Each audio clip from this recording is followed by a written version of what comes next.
Hello dear students, welcome back to biology it's simple love YouTube channel. నేను మీ Lakshman sir from Vizianagaram. My dear students, ఈరోజు మనం discuss చేయబోతున్నటువంటి topic ఏంటి అంటే, మీ ఎగ్జామ్లో అత్యంత వెయిటేజ్ ఉన్నటువంటి టాపిక్లో భాగమైనటువంటి పాఠం ఏంటంటే శ్వాసక్రియ లేదా రెస్పిరేషన్ అని చెప్పి మనం పిలుస్తాం. ఏమని పిలుస్తామండి? రెస్పిరేషన్ అని చెప్పి పిలుస్తాం. ఓకేనా? కేర్ఫుల్గా నేను చెప్పినటువంటి పాఠం జాగ్రత్తగా వినడానికి ప్రయత్నించండి. ఓకే, సో మనం ఇంగ్లీష్లో ఏమని పిలుస్తామంటే రెస్పిరేషన్ అని చెప్పేసి మనం పిలుస్తూ ఉంటాం. ఓకేనా? వాస్తవానికి ఎప్పుడు కూడా పాఠం పేరు అనేది నేను ముందు చెప్పను, అంటే ఇండెక్స్ దాని యొక్క ఇంట్రడక్షన్ అంతా కూడా కంప్లీట్ అయినాకే మనం మాట్లాడతాం. కానీ ఒకసారి టాపిక్ పేరు మీరు జస్ట్ నోటిఫై చేసుకోండి. ఓకే, మరి జనరల్గా అండి మన శరీరంలో, ఓకేనా, అంటే మన బాడీలో చాలా సిస్టమ్స్ ఉంటాయి. ఓకేనా? అనేక రకాల వ్యవస్థలు అనేటివి ఉంటాయి అన్నమాట. ఓకేనా? సో అనేక రకాల వ్యవస్థలు అని చెప్తూ ఉన్నాం కదా. ఏంది సార్ అనేక రకాల వ్యవస్థలు అంటే ప్రధానంగా మనము జీర్ణ వ్యవస్థ అని అనుకుందాం. ఏమనుకుందాం అండి? జీర్ణ వ్యవస్థ. ఓకేనా? జీర్ణ వ్యవస్థ. సో జీర్ణ వ్యవస్థనే మనము డైజెస్టివ్ సిస్టమ్ అని చెప్పి పిలవచ్చు. ఏమని పిలవచ్చు అండి? డైజెస్టివ్ సిస్టమ్ అని చెప్పి పిలుస్తారు. ఓకేనా? మరి అదేవిధంగా మన శరీరంలో ఇంకా చాలా ఉన్నాయి. ఫర్ ఎగ్జాంపుల్ ఇప్పుడు నేను రాసినటువంటి రెస్పిరేటరీ సిస్టమ్ లేదా శ్వాసక్రియ వ్యవస్థ అని చెప్పేసి మనం పిలిచాం. ఏం పిలిచామండి? శ్వాసక్రియ వ్యవస్థ అని చెప్పాము. మరి శ్వాసక్రియ వ్యవస్థతో పాటుగా మన శరీరంలో ఇతర వ్యవస్థలు ఇంకా ఏమన్నా ఉన్నాయా అంటే కనుక మనం చాలా ఉన్నాయి. ఫర్ ఎగ్జాంపుల్ నాడీ వ్యవస్థ. ఏదంటే నాడీ వ్యవస్థ. దీన్ని ఇంగ్లీష్లో నర్వస్ సిస్టమ్ అని చెప్పి పిలుస్తారు. ఏమని పిలుస్తారు? నర్వస్ సిస్టమ్ అంటారు. సో వాట్ ఎవర్ ఏదైనా కానీ మన శరీరంలో చాలా వ్యవస్థలు ఉన్నాయన్నమాట. ఈ వ్యవస్థలన్నీ కూడా పని చేయాలా? ఏం చేయాలమ్మా? ఈ వ్యవస్థలన్నీ పని చేయాలన్నమాట. ఈ పని చేయడం ద్వారా శరీరానికి కావాల్సినటువంటి శక్తిని ఏర్పరుస్తాయి. ఓకేనా? శరీరానికి కావాల్సినటువంటి శక్తిని ఏర్పరుస్తాయి. ఏర్పడినటువంటి శక్తిని మళ్ళా మన శరీరం ఏం చేస్తుందండి? వినియోగించుకోవడం అనేది జరుగుతూ ఉంటుంది. ఓకేనా? శరీరంలో శక్తిని ఏర్పరచుకోవడంతో పాటుగా, ఓకేనా, శరీరంలో శక్తిని ఏర్పరచుకోవడంతో పాటుగా శక్తిని వినియోగించుకుంటాయంట. ఓకేనా? శక్తిని ఏం చేస్తాయమ్మా? వినియోగించుకుంటాయి. ఇలా శక్తిని వినియోగించుకోవడం, ఏర్పాటు చేసుకోవడం అనేది జనరల్గా జరుగుతూ ఉంటుంది అనమాట. నేనేమంటానంటే ఈ శక్తిని ఏర్పాటు చేసుకునే ఆ పద్ధతిని నేనేమంటానంటే కెటబాలిజం అని చెప్పేసి నేను పిలుస్తానండి. ఏమని పిలుస్తాను? శరీరంలో శక్తిని ఏర్పాటు చేసుకునే ఈ పద్ధతిని నేను కెటబాలిజం అని చెప్పేసి నేను పిలుస్తాను. ఏమని పిలుస్తానమ్మా? కెటబాలిజం. మరి ఈ శరీరంలో ఏర్పాటైనటువంటి శక్తిని మళ్ళీ ఏం చేస్తాం? మనం వినియోగించుకుంటాం అనమాట. అంటే డిస్ట్రక్ట్ చేస్తాం ఎనర్జీని. సో దట్ ఈజ్ ఎనబాలిజం అంటారు. ఇక్కడ ఏం చేస్తాం? మొదటిగా శరీరానికి కావాల్సినటువంటి శక్తిని కన్స్ట్రక్ట్ చేస్తాం మనం. ఇక్కడ ఏం చేస్తాం? దాని ఆపోజిట్ డిస్ట్రక్ట్ చేస్తాం, శక్తిని వినియోగించుకుంటాం అనమాట. మరి ఇక్కడ శక్తిని తయారు చేసుకోవడం, వినియోగించుకోవడం అనేది జరుగుతూ ఉంటుంది. ఈ రెండు యాక్టివిటీస్ని అనుబంధంగా మనం ఏమని పిలుస్తాం సార్ అంటే ఈ రెండు యాక్టివిటీస్ని బేసికల్గా మనం మెటబాలిక్ యాక్టివిటీస్ అని చెప్పేసి మనం పిలవచ్చు. ఏమని పిలవచ్చు అండి? మెటబాలిక్ యాక్టివిటీస్ అని చెప్పి మనం పిలుస్తాం. మెటబాలిక్ యాక్టివిటీస్ తెలుగులో జీవక్రియలు అని చెప్పేసి పిలుస్తాం అన్న. ఏమని పిలుస్తాం? జీవక్రియలు లేదా మెటబాలిక్ యాక్టివిటీస్ అని చెప్పి మనం పిలవడం జరుగుతూ ఉంటుంది. రైట్? మరి ఇలాంటి మెటబాలిక్ యాక్టివిటీస్ ఉదాహరణగా, ఓకేనా, ఎగ్జాంపుల్గా మనం దేన్ని తీసుకొచ్చారంటే ఇలా శరీరంలో నడుస్తున్నటువంటి ఈ వ్యవస్థలన్నీ కూడా ఈ మెటబాలిక్ యాక్టివిటీస్కి ఉదాహరణగా మనం తీసుకోవచ్చు. అంటే జీవక్రియలకు ఉదాహరణగా మనం తీసుకోవచ్చు అనమాట. ఇలాంటి జీవక్రియల్లో ఒక క్రియ ఏంది సార్ అంటే దట్ ఈజ్ శ్వాసక్రియ వ్యవస్థ. ఏంటమ్మా అది? దాన్ని శ్వాసక్రియ వ్యవస్థ అని చెప్పేసి మనం పిలుస్తాము. జాగ్రత్తగా గుర్తుపెట్టుకోండి. ఏమని పిలుస్తా ఉన్నాము? శ్వాసక్రియ వ్యవస్థ. అండ్ ఇంగ్లీష్లో మనం ఏమని పిలుస్తాం అంటే ఇలాంటి జరుగుతున్న జీవక్రియలకు ఉదాహరణగా శ్వాసక్రియ. ఆ శ్వాసక్రియ నడిపేది ఒక వ్యవస్థ, దాన్నే శ్వాసక్రియ వ్యవస్థ అంటారు. సో మనం ఇంగ్లీష్లో ఏమని పిలుస్తామంటే రెస్పిరేటరీ సిస్టమ్ అని చెప్పి మనం పిలుస్తాం. ఏమని పిలుస్తామమ్మా? రెస్పిరేటరీ సిస్టమ్ అని చెప్పేసి మనం పిలవడం జరుగుతూ ఉంటుంది. మరి ఇలాంటి రెస్పిరేటరీ సిస్టంలో ఏం జరుగుతుంది సార్ అంటే, ఓకేనా, ఈ శ్వాసక్రియ వ్యవస్థలో ఏం జరుగుతుంది సార్ అంటే శ్వాసక్రియ అనేది జరుగుతూ ఉంటుంది. ఏం జరుగుతామా? శ్వాసక్రియ అనేది జరుగుతూ ఉంటుంది. గుర్తుపెట్టుకోండి, ఏం జరిగింది? శ్వాసక్రియ లేదా రెస్పిరేషన్ అనేది జరుగుతూ ఉంటుంది. సరే, ఇక్కడ శ్వాసక్రియ అంటే ఏంటంటే లోపటికి గాలి పీల్చుకోవడం, లోపటికి శరీరం లోపలికి గాలి పీల్చుకోవడం.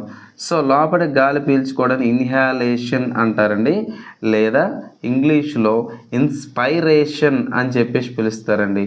మరి తెలుగులో లోపటి గాలి తీసుకోవడం ఏమంటారంటే ఉచ్ఛ్వాసం అని చెప్పేసి మనం పిలుస్తాం సార్. ఏమని పిలుస్తామండి? ఉచ్ఛ్వాసం అని చెప్పేసి పిలుస్తారు. మరి అని లోపల గాలి పీల్చుకొని మళ్ళీ బయటికి మనం విడిచిపెడతాం. లోపలికి గాలి పీల్చుకొని బయటికి విడిచిపెట్టేదాన్ని, ఓకేనా, బయటికి విడిచిపెట్టే గాలిని ఏమని పిలుస్తాం సార్? బయటికి విడిచిపెట్టడాన్ని ఇక్కడ ఇంగ్లీష్లో ఎక్స్హాలేషన్ అని చెప్పేసి పిలుస్తారు నాన్న. ఎక్స్హాలేషన్ లేదా దీన్నే మనం ఏమని పిలుస్తాం సార్ అంటే ఎక్స్పైరేషన్ అని చెప్పి పిలుస్తాం. ఏమని పిలుస్తామమ్మా? ఎక్స్హాలేషన్ లేదా ఎక్స్పైరేషన్. అండ్ ఇన్ సెన్స్ తెలుగులో మనం ఏమని పిలుస్తాం సార్ అంటే ఉచ్ఛ్వాసం అండ్ నిశ్వాసం. చాలామంది నిశ్వాసం అంటారు, నిశ్వాసం కాదు, నిశ్వాసం. సో లోపలికి గాలి తీసుకొని బయటికి ఇలా మనం విడిచిపెడతా ఉన్నాం కదా, ఇలా లోపలికి గాలి పీల్చుకొని బయటికి విడిచిపెట్టే దానినే మనం ఏమని పిలుస్తాం సార్ అంటే శ్వాసక్రియ అని పిలుస్తాం. ఏమని పిలుస్తామమ్మా? శ్వాసక్రియ. శ్వాసక్రియ అంటే ఇంగ్లీష్లో మనం ఏమని పిలుస్తామంటే రెస్పిరేషన్ అని చెప్పేసి మనం పిలవడం జరుగుతూ ఉంటుంది. ఏమని పిలుస్తామమ్మా? రెస్పిరేషన్. నన్ను ఇంపార్టెంట్ ఏంటంటే రెస్పిరేషన్ అని పిలుస్తున్నటువంటి పదం లేదా శ్వాసక్రియ అని తెలుగులో అంటా ఉన్నాం కదా.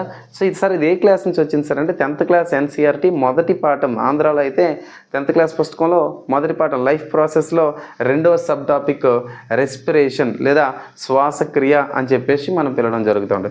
ఇక్కడ ఇప్పుడు చెప్పండి, ఇక్కడ శ్వాసక్రియ అంటే ఏంటంటే ఇక్కడ ఉన్నటువంటి ఇన్హాలేషన్ అండ్ ఎక్సలేషన్ రెండు కలిపితేనే మనం శ్వాసక్రియ అంటారు.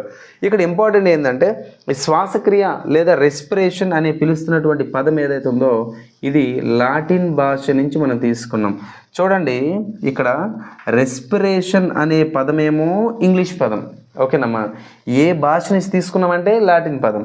ఈ లాటిన్ పదం అని చెప్పేసి అన్నాం కదా. మరి ఏంటి సార్ లాటిన్లో ఏ పదం తీసుకున్నాం? రెస్పైర్ అనే పదం దగ్గర నుంచి ఈ రెస్పిరేషన్ అని చెప్పి మనం తీసుకున్నాం. ఏమని తీసుకున్నాం? రెస్పైర్. సార్ ఇక్కడ రెస్పైర్ అంటే అర్థం ఏంటనుకున్నారు? పీల్చుకొను అని అర్థం, లేదా టు బ్రీత్ అని చెప్పి అంటారు. ఏమని పిలుస్తామండి? టు బ్రీత్, గాలి పీల్చుకొను అని చెప్పి అంటాం. అర్థమైంది ఇప్పుడు మీకు? శ్వాసక్రియ అంటే ఏంటంటే ఇది సార్ ఎందుకు సార్ ఇంత స్ట్రెస్ చేసి చెప్తా ఉన్నారంటే ఏపీ పోలీస్ కానీ రైల్వే పరీక్షల్లో కానీ స్టేట్మెంట్ అండ్ కన్క్లూజన్ ఇస్తాడు. అంటే ఏందనుకున్నారు?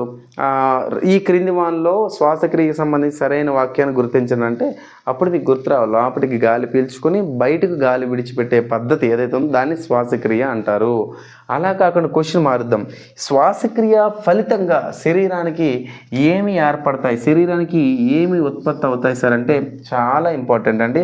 శ్వాసక్రియ ఫలితం ఏంటి సార్ అంటే శ్వాసక్రియ జరగడం ద్వారా శరీరానికి కావాల్సినటువంటి ఉష్ణం, ఓకేనా, శరీరానికి కావాల్సినటువంటి ఉష్ణం అంటే హీట్ అంటారు, ఓకేనా, గుర్తుపెట్టుకోండి.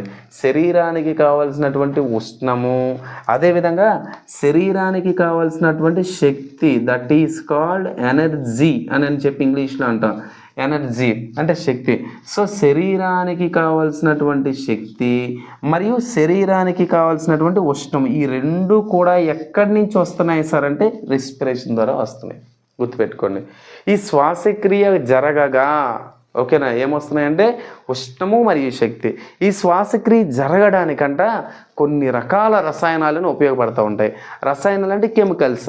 ఆ కెమికల్ సబ్స్టాన్సెస్ ఏంటి అంటే ఈ రెస్పిరేషన్ జరగడానికి కూడా కొన్ని రకాల ఎంజైములు కూడా సహకరిస్తాయి అని చెప్పేసి మనం చెప్పవచ్చు. అయితే నాన్న ఇలాంటి శ్వాసక్రియ లేదా ఇలాంటి రెస్పిరేషన్ అనేది ఒక్కొక్క జీవిలో ఒక్కోలా జరుగుతుందండి. ఫర్ ఎగ్జాంపుల్ నేను ఒక మాట చెప్తాను చూడండి. వానపాము తీసుకుందాం, ఓకేనా. వానపాము అంటే ఎర్త్వామ్ అని చెప్పి మనం పిలుస్తాం. వానపాము అంటే ఏంటండి? ఎర్త్వామ్ అని చెప్పి పిలుస్తాం. గుర్తుపెట్టుకోండి, ఎర్త్వామ్. వానపాము ఎర్త్వామ్. ఈ ఎర్త్వామ్లో శ్వాసక్రియ ఎలా జరుగుతుంది అని మనం తెలుసుకునే ప్రయత్నం చేద్దాం. ఓకేనా. ఎర్త్వామ్లో శ్వాసక్రియ ఎలా జరుగుతుంది అంటే కనుక ఎర్త్వామ్లో గుర్తుపెట్టుకోండి, శ్వాసక్రియ ఎలా జరుగుతుంది అంటే చర్మం ద్వారా జరుగుతుంది. ఓకేనా. వానపాములో శ్వాసక్రియ దేని ద్వారా జరుగుతుందంటే చర్మం. ఓకేనా, ఈ మార్కర్ రాస్తుంది. ఓకేనా. సో వానపాము అనేది ఏదైతుందో శ్వాసక్రియ దేని జరుగుతుందంటే చర్మం ద్వారా జరుగుతుందంట. అంటే ఇంగ్లీష్లో చర్మం ఏమంటారు, స్కిన్ అంటారు. చర్మం ద్వారా రెస్పిరేషన్ జరిగితే దాన్ని మనం ఏమని పిలుస్తాం సార్ అంటే చర్మ శ్వాసక్రియ అని చెప్పి మనం పిలుస్తాం. ఏమని పిలుస్తామండి, చర్మ శ్వాసక్రియ. ఫర్ ఎగ్జాంపుల్ ఓకేనా, ఫర్ ఎగ్జాంపుల్ ఇక్కడ వానపాముని మనం తీసుకుంటే ఏదో ఇది వానపాము అనుకోండి. ఓకేనా, ఇంపార్టెంట్. సో ఇది ఒక వానపాము అనుకుందాం. ఓకేనమ్మా. సో ఈ వానపాము గురించి మనం మాట్లాడేటప్పుడు గుర్తుపెట్టుకోండి, వానపాము అనేది ఏ వర్గానికి చెందినటువంటి జీవి సార్ అంటే అనిలిడా అని పిలుస్తున్నటువంటి వర్గానికి చెందినటువంటి జీవి. ఇంపార్టెంట్. ఓకేనా, ఇంగ్లీష్లో అనిలిడా అని చెప్పి పిలుస్తాం. అనిలిడా అంటారు. సార్ ఇక్కడ ఇంపార్టెంట్ ఏంటంటే వానపాము శరీరంలో ఇగోండి ఇలా మనకు గుంపుల్లా కనిపిస్తే, ఇలా వానపాము శరీరం ఇలా గుంపుల్లా కనిపిస్తూ ఉంటుంది. వీటిని తెలుగులో ఖండితాలు అని చెప్పి పిలుస్తారమ్మా. ఏమని పిలుస్తారు, ఓకేనా, ఖండితాలు అని చెప్పి పిలుస్తారు. ఓకేనా, ఖండితాలు. వీటిని ఇంగ్లీష్లో మనం సెగ్మెంట్స్ అని చెప్పి పిలుస్తాం. ఏమని పిలుస్తామో సెగ్మెంట్స్ అంటారు. సెగ్మెంటెడ్ బాడీ అనేది ఏ జీవుల్లో కనిపిస్తుంది సార్ అంటే అనిలిడా లేదా వానపాములో, అనిలిడా వర్గానికి చెందిన జీవులో అని చెప్పి మనం చెప్పొచ్చు. ఎగ్జాంపుల్ వానపాము. సార్ ఇక్కడ అనిలిడా వర్గం అంటే అనిలిడా ఫైలంకు చెందినది అంటే వెన్నుముక లేనటువంటి జీవుల్ని మనం ఒక 8 గ్రూపులుగా విడగొట్టాం. ఓకేనా, ఏంది ప్రోటోజోవా, పొరిఫెరా, సీలెంటరేటా, ప్లాటిహెల్మింథిస్, నెమాటిహెల్మింథిస్, అనిలిడా, ఆర్ద్రోపోడా, మొలస్కా, ఎకైనోడెర్మటా అని చెప్పేసి అంట. ఇవి 9లో ప్రోటోజోవాని చేర్చము, వెన్నుముక లేనటువంటి జీవులు. ఓకేనా, అలా చేర్చకపోతే 8 అవుతాయి. ఆ 8లో ఒకటి ఎవరంటే అనిలిడా. అర్థమైందా, వెన్నుముక లేనటువంటి జీవులు ఏమంటారు ఇన్వెర్టిబ్రేట్స్ లేదా అకశేరుకాలు అంటారమ్మా. అకశేరుకాల్లో ఉన్నటువంటి 8 వర్గాలలో ఒక వర్గం ఏదంటే అనిలిడా. ఈ అనిలిడా అనే వర్గానికి ఉదాహరణగా మనం ఎవరిని తీసుకున్నాం సార్ అంటే వానపామును తీసుకున్నాం. ఎవరిని తీసుకున్నాము, వానపాము అంటే రెయిన్ స్నేక్ కాదు, ఇంగ్లీష్లో ఏమంటారు ఎర్త్వామ్ అంటారు. వానపాముతో పాటు ఎవరిని తీసుకోవచ్చు, వీళ్ళ అక్క ఎవరు ఎవరండి జలగ. సో వీళ్ళిద్దరిని మనం తీసుకోవచ్చు ఎగ్జాంపుల్గా. ఓకేనా, ఇలాంటి వానపాము అనేది ఏదైతే ఉందో మీకు తెలుసు, దీన్ని వెర్మి కంపోస్ట్ తయారు చేస్తారు. ఇవన్నీ కాన్సెప్ట్ మారిపోతుంది. మళ్ళీ ఇంపార్టెంట్ బిట్ చెప్తాను, గుర్తుపెట్టుకోండి, చాలా ఇంపార్టెంట్ బిట్. రైల్వేలో అడిగినటువంటి ప్రశ్న, వానపాము యొక్క రక్తము రంగు రెడ్ కలర్. గుర్తుపెట్టుకోండి, వానపాము యొక్క రక్తం రంగు అంటే రెడ్ కలర్. ఇది అందరికీ తెలుసు సార్, కొత్తగా ఏమన్నా చెప్పండి సార్ అని చెప్తా. వానపాము యొక్క రక్తం రెడ్ కలరు కారణం ఏంటంటే మానవ శరీరంలో రక్తం రెడ్ కలర్లో ఉండడానికి గల కారణం ఏంటంటే హీమోగ్లోబిన్. ఏదండి, హీమోగ్లోబిన్. ఇది ఇక్కడ ఇంపార్టెంట్ బిట్ కాదు, ఇది అందరికీ తెలుసు సార్. ఏం సార్ ఇందులో కొత్తదనం అంటే వానపాము యొక్క రక్తం రెడ్ కలర్లో ఉండడానికి గల కారణమైనటువంటి హీమోగ్లోబిన్ అనేది రక్తంలో ఉండదు. మరి ఎక్కడ ఉంటుంది సార్ అంటే ఈ హీమోగ్లోబిన్ అనేది వానపాము యొక్క రక్తంలో ఉన్నటువంటి ప్లాస్మా ఏదైతే ఉందో, వానపాము యొక్క రక్తంలో ఉన్న ప్లాస్మా ఏదైతే ఉందో ఆ ప్లాస్మాలో డైల్యూటెడ్ నేచర్లో ఉంటుంది, అంటే కరిగిన స్థితిలో ఉంటుంది. అది ఇంపార్టెంట్. వానపాము యొక్క రక్తం even the blood of the ఎర్త్వామ్ is in the red colour. It is due to the presence of a pigment called hemoglobin. But hemoglobin is not seen in the blood directly. It is soluble in the plasma. అర్థమైందా? So haemoglobin అనేది soluble నేచర్లో కరిగే స్థితిలో కనిపిస్తుంది. So that the blood of the ఎర్త్వామ్ is in the red colour. Got it? అర్థమైందా? Right. మరి ఇలాంటి వానపాములో శ్వాసక్రియ అనేది దేని ద్వారా జరుగుతుంది సార్ అంటే చర్మ శ్వాసక్రియ అంటారు. సార్ ఇక్కడ చర్మ శ్వాసక్రియని ఇంగ్లీష్లో ఏమంటారంటే స్కిన్ రెస్పిరేషన్ అన్నారు. గుర్తుపెట్టుకోండి, క్యూటేనియస్ రెస్పిరేషన్ అని చెప్పి పిలవడం జరుగుతుంది. ఏమని పిలుస్తారు నాన్న? క్యూటేనియస్ రెస్పిరేషన్ అని చెప్పి అంటారు. ఏమని పిలుస్తారు? Cutaneous respiration. Very very very very important.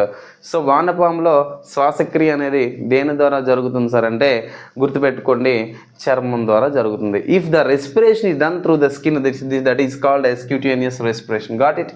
Okay, ఇక్కడ దాకా అర్థమైంది కదా. వానపాము తర్వాత మళ్ళీ మనం మాట్లాడాల్సింది కప్ప. ఓకేనా, కప్ప. ఓకేనా, కప్ప అంటే ఫ్రాగ్.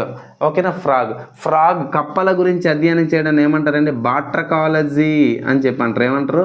బాట్రకాలజీ అని చెప్పి పిలుస్తారు. ఓకేనా. సో భారతదేశంలో శ్రేష్టమైన కప్ప యొక్క శాస్త్రీయ నామం, సైంటిఫిక్ నేమ్ రానా టిగ్రీనా అంటారు, గుర్తుపెట్టుకోండి. రైట్. మరి ఈ కప్పలో శ్వాసక్రియ దేని ద్వారా జరుగుతుంది సార్ అంటే కప్పలో చర్మం ద్వారా, అదేవిధంగా నోరు నాజల్ రీజియన్ ద్వారా కూడా జరుగుతూ ఉంటుంది అనమాట. అర్థమైందా? సో యాక్చువల్గా ఏమని పిలవాలి దానికి? నాసో ఫారింక్స్ రీజియన్ అని చెప్పేసి కూడా పిలవచ్చు. అండ్ ఈ కప్పలో చర్మం ద్వారా, అదేవిధంగా మరొక అవయవం ఏంటంటే ఊపిరితిత్తులు. ఇంపార్టెంట్, చర్మం ద్వారా మరియు ఊపిరితిత్తుల ద్వారా జరుగుతుంది. Very very very very important అండి. ఒకవేళ చర్మం ద్వారా జరిగితే చర్మ శ్వాసక్రియ అని మనం ఆల్రెడీ నేర్చుకున్నాం. ఊపిరితిత్తుల ద్వారా జరిగితే మనం ఏమని పిలుస్తాం సార్ అంటే ఊపిరితిత్తుల ద్వారా శ్వాసక్రియ జరిగితే దాన్ని పుపుస శ్వాసక్రియ అని చెప్పేసి మనం పిలుస్తాం. ఏమని పిలుస్తామండి? పుపుస శ్వాసక్రియ. Very very very very important. In English we can say this is a pulmonary respiration. ఇంగ్లీష్లో ఏమని పిలుస్తామండి? పల్మనరీ. ఓకేనా, పల్మనరీ రెస్పిరేషన్ అని చెప్పి పిలుస్తాం. ఏమని పిలుస్తామండి? పల్మనరీ రెస్పిరేషన్ అని చెప్పి మనం పిలవడం జరుగుతూ ఉంది. ఓకేనా. మరి కప్పలో ఇక్కడ చర్మం, అదేవిధంగా ఊపిరితిత్తుల ద్వారా జరుగుతూ ఉంది అన్నాం కదా. తర్వాత బొద్దింక తీసుకుందాం. బొద్దింక లేదా కీటకాలు. బొద్దింకని ఇంగ్లీష్లో ఏమంటారండి? కాక్రోచ్ అని చెప్పి అంటారు.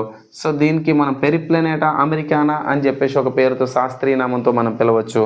బొద్దింకలో శ్వాసక్రియ దేని ద్వారా జరుగుతుంది అని అడిగితే మనం గుర్తుపెట్టుకోండి, దేని ద్వారా అంటే వాయునాళాలు ద్వారా. Very very very very important. So బొద్దింకలో శ్వాసక్రియ వాయునాళాల ద్వారా జరుగుతుంది. వాయునాళం అంటే ఏమంటాం సార్ అంటే ఇంగ్లీష్లో ట్రాకియా. ఏమంటామండి? ట్రాకియా అని చెప్పి పిలుస్తారండి. సార్ వాయునాళం, బొద్దింక అనేది ఏ వర్గానికి చెందినటువంటి జీవి సార్ అంటే బొద్దింక అనేది ఆర్ద్రోపొడా వర్గానికి చెందినటువంటి జీవిగా మనం చెప్తాం. Very very very very important అండి. ఆర్ద్రోపొడా వర్గానికి చెందినటువంటి జీవి ఏదంటే బొద్దింక. సార్ ఇక్కడ ఆర్ద్రోపొడాకు సంబంధించి ఒక ఇంట్రెస్టింగ్ మాట మాట్లాడుకోవాలి.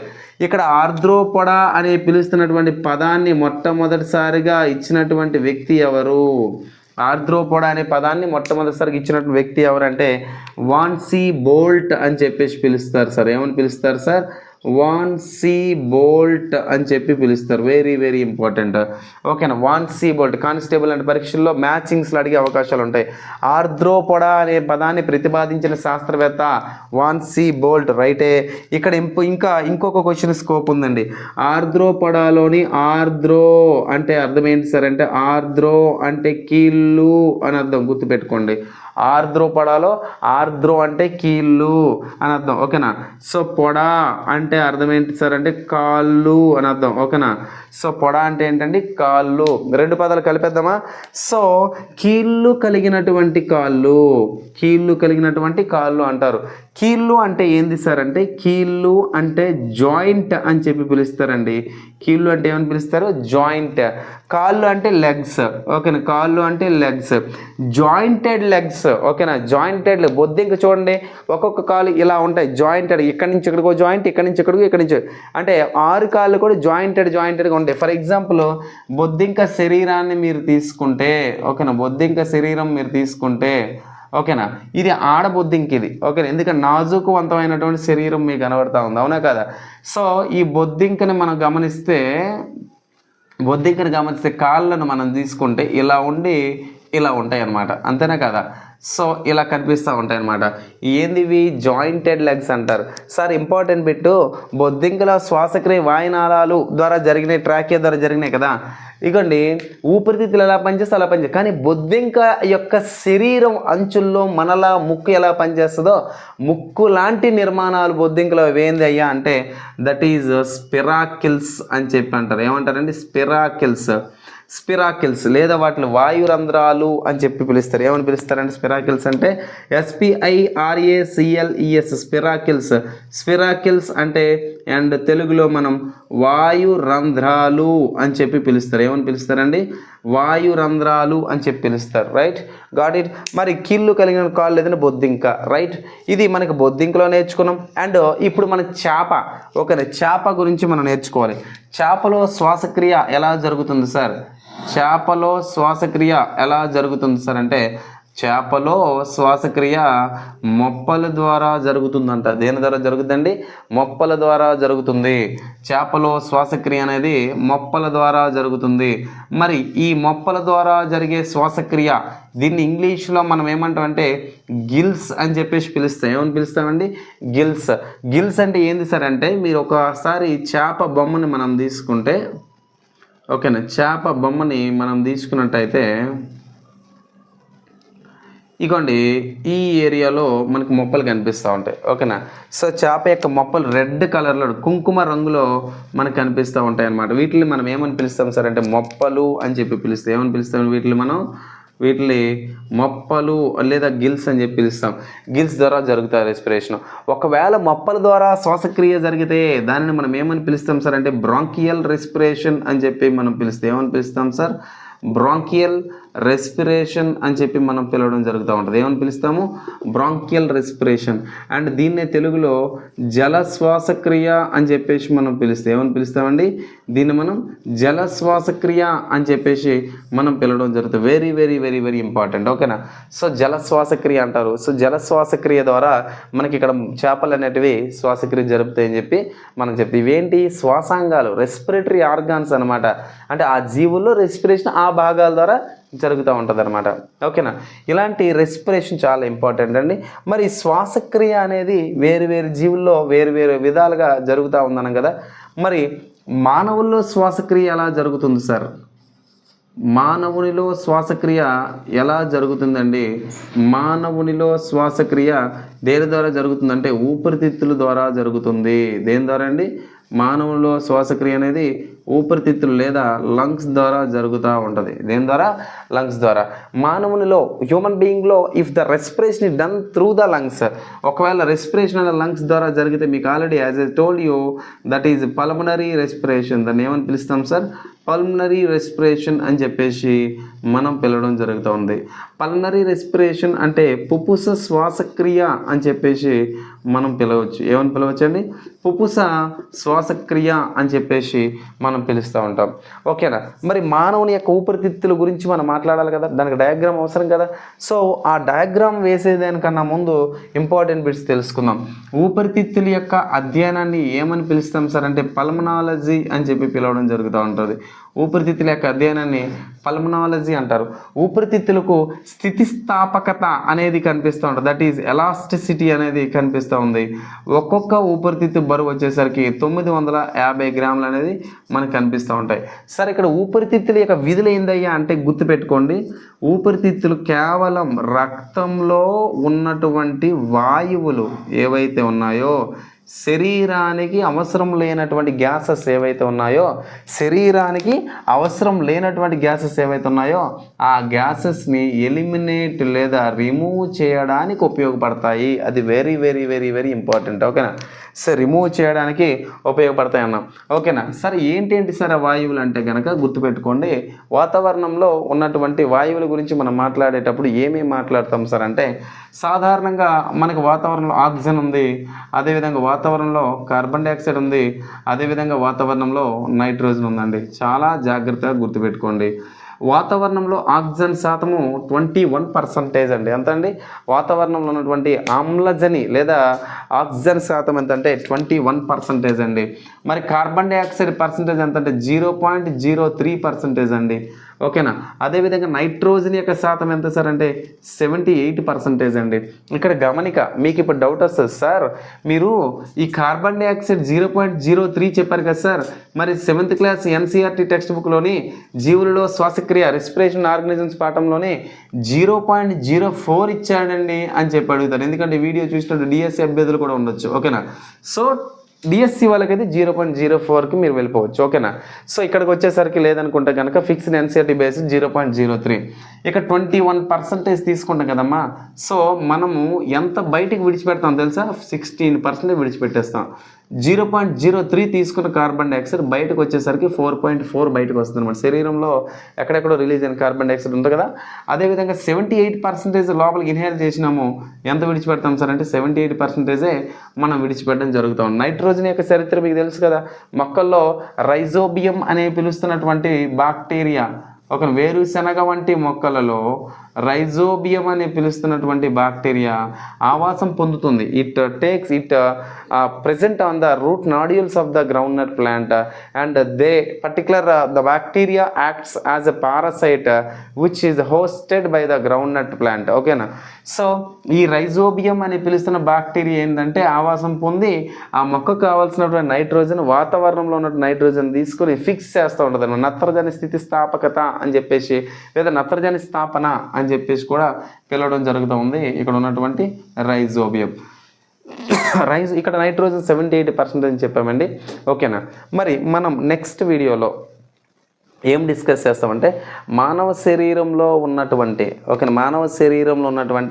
శ్వాసక్రియ వ్యవస్థ, ఓకేనా, రెస్పిరేటరీ సిస్టమ్ అనేది ఎలా పనిచేస్తుంది డయాగ్రామ్ వేసి క్లారిటీగా మీ ఎగ్జామ్కి 100% ఉపయోగపడే విధంగా క్లాసెస్ అనేది చెప్పడం జరుగుతుంది. మీరు రెగ్యులర్గా మన ఛానల్ని ఫాలో కండి. ఫాలో అయితే కనుక రెగ్యులర్ వీడియోస్ అనేది మీకు పోస్ట్ చేయడం జరుగుతుంది. అదేవిధంగా గుర్తుపెట్టుకోండి, మన ఛానల్ని ఇప్పటిదాకా సబ్స్క్రైబ్ చేయకపోతే సబ్స్క్రైబ్ చేయండి, లైక్ చేయండి, షేర్ చేయండి. మరి ఇలాంటి క్లాసెస్కి సంబంధించి మీకు I hope all you understand my class. మీకు అర్థమై ఉంటే కనుక ఈ క్లాసెస్ ప్రతిరోజు వస్తూ ఉంటాయి, లేట్ అవుతుంది కాబట్టి మీకు ఈ మీన్ వైల్లో నా యొక్క మెటీరియల్ కావాలంటే, ఏదైతే నేను ఇక్కడ మీకు క్లాస్ చెప్తా ఉన్నా నా యొక్క మెటీరియల్ కావాలంటే కనుక మీరు నా నెంబర్కి హాయ్ అని పెట్టి మెటీరియల్ అని చెప్పి మెసేజ్ చేస్తే 8341732875 ఇది నా వాట్సాప్ నెంబర్ అండి. ఈ నెంబర్కి మీరు హాయ్ అని చెప్పి మెటీరియల్ కావాలంటే కనుక దానికి ఎంత ప్రైస్ అవుతుంది ఏంటి డీటెయిల్స్ పెడతా. సో ప్రైస్ మీకు తెలిసిన తర్వాత మీకు నచ్చితే శాంపిల్ కాపీస్ కూడా ఒక డెమో కాపీ అంటే ఒక 3-4 పేజీల దాకా మీకు పెట్టడం జరుగుతూ ఉంది వాట్సాప్లో. సో 8341732875 అండి నెంబరు, ఒక 2875. ఓకే, నా నెంబర్కి హాయ్ అని పెట్టి వాట్సాప్లో హాయ్ అని పెడితే మెటీరియల్ అనేది మీకు శాంపుల్ కాపీస్ పెడతాం. లేకపోతే ఏం చేయాలనేది నేను మీకు చెప్పే ప్రయత్నం చేస్తాను. ఓకేనా. సో స్టే ట్యూన్డ్ అండి. ఈ క్లాసెస్ని జాగ్రత్తగా వింటూ నోట్స్ రాసుకోండి. ఖచ్చితంగా సక్సెస్ అవ్వడానికి అవకాశం ఎక్కువ ఉంది. మరి మెటీరియల్ ఫీచర్స్ గురించి మాట్లాడేటప్పుడు మెటీరియల్ అనేది 150 పేజెస్ ఉంటుందండి. 100 పేజెస్ నేనే హ్యాండ్ రిటన్, 50 పేజెస్ అది కూడా నేను రాసినటువంటి బుక్కే, తెలంగాణ గురుకుల కోసం రాసినటువంటి బుక్లో ఉన్నటువంటి సమాచారం ఒక 5 టాపిక్లు ప్రింట్ అయి ఉన్నాయి. ఆ టాపిక్ని దీనికి జోడించి పీడిఎఫ్ చేయడం జరిగింది. అండ్ గమనిక, నేను పెట్టినటువంటి పీడిఎఫ్ ఏదైతే ఉందో ఆ పేజెస్ డెమో పెడతా, నచ్చితే తీసుకోండి. తీసుకున్న తర్వాత ఇబ్బంది పడాల్సినటువంటి అవసరం అనేది మీకు రాకూడదు. అండ్ నా హార్డ్ వర్క్కి కావాల్సినటువంటిది ఏంటి అంటే మీ సక్సెస్, అంతే తప్ప మీ దగ్గర నుంచి రిమార్క్ అనేది I never expect any remark, right? Thanks for watching this video. Thank you very much. Have a nice day. Thank you all.